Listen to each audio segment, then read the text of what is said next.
Hi. It's that time of the year where the mid-year freakout tag is making the rounds of BookTube. So I thought, let me just jump on this bandwagon.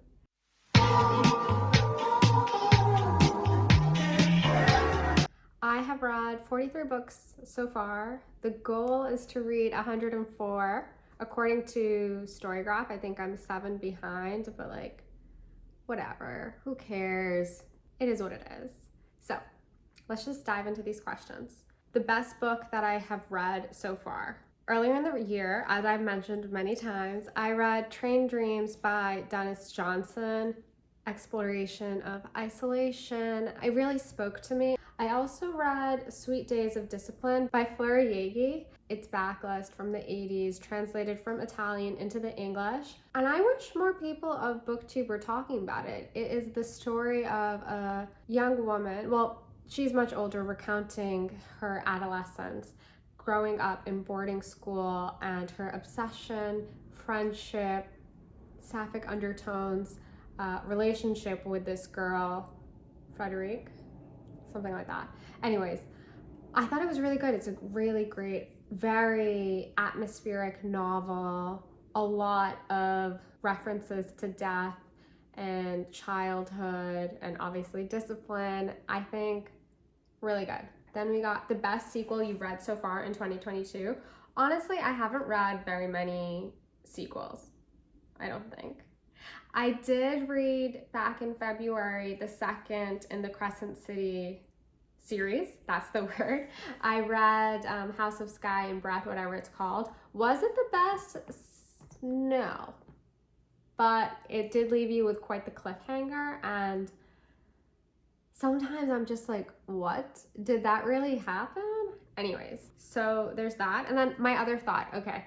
So I know end of 2021, I read Way of Kings by Brandon Sanderson, and then I started Words of Radiance, the second.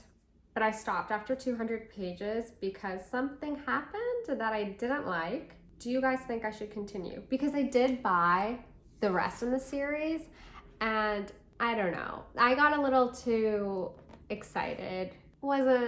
I wasn't thinking straight. I didn't have, my head wasn't screwed on. New releases you haven't read but want to. This is a toughie because the new release that I was really looking forward to was Lapvona, and it came out, I devoured it, we're good.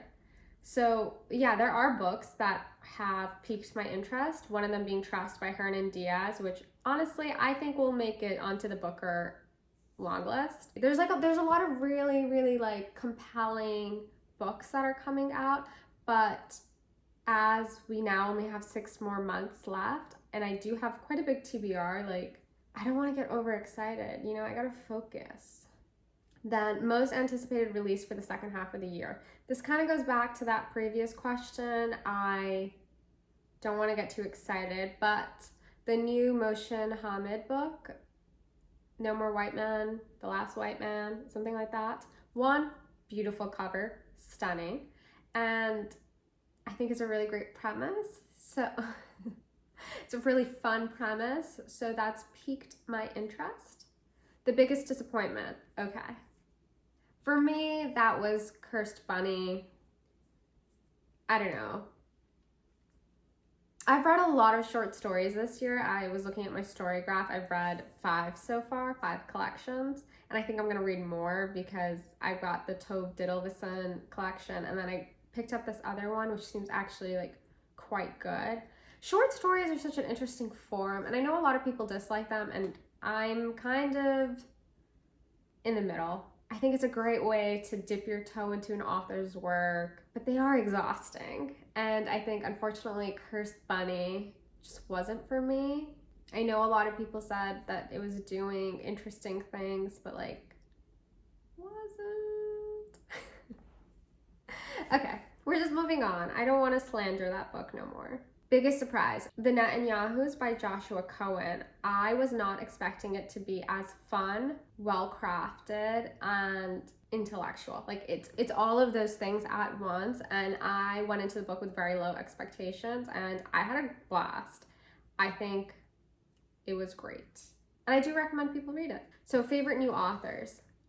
I read Dennis Johnson twice this year and have decided to read more of his work. I know I've been going on and on about it.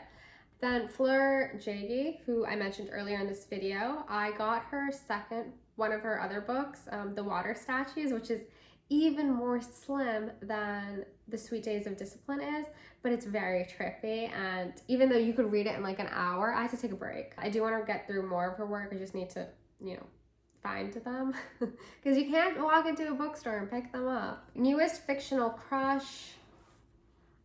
I don't think I've necessarily read a lot of things to crush on. But I think Nathan from Acts of Service, like if you're gonna have a crush, I think Nathan from Acts of Service is the way to go. He seems hot. And then newest favorite character. Okay, is this controversial? But I'm gonna say Merrick from Lapvona. He is a weird little freak, but I like him. I wanna see what happens next. Is that a weird thing to say? Like, I feel like we deserve a Lapvona sequel. Otessa, can you get working on this, please? Like, yes. Books that made you cry. Honestly, I think a lot of the things that I have read have made me cry, but I don't think that's necessarily indicative of the books themselves. That could be taken more than one way. But I think I was just like, sometimes you're just feeling emotional and you read something and you think about something and it just makes you cry. I think Pure Color, the stuff about the father, definitely did make me cry. Tomb of Sand by Gitanjali Shree, the winner of the 2022 International Booker situation, also made me cry a lot the last third. Anything partition related will make me cry. Today I watched a video about Punjab and a music video and it made me cry. Like, that's why the energy is low here, okay? Books that made you happy now, on the flip side. I guess we're gonna say Acts of Service because, not even happy, it was just so much fun to read, right? Like, I was in the world, I was excited and buoyant, and I think that's as close to happy as we can get and from what I read. And then secondly, Lapvona. Even though it's bleak and dark, I had so much fun. So that's my book. Then the most beautiful book you've bought so far.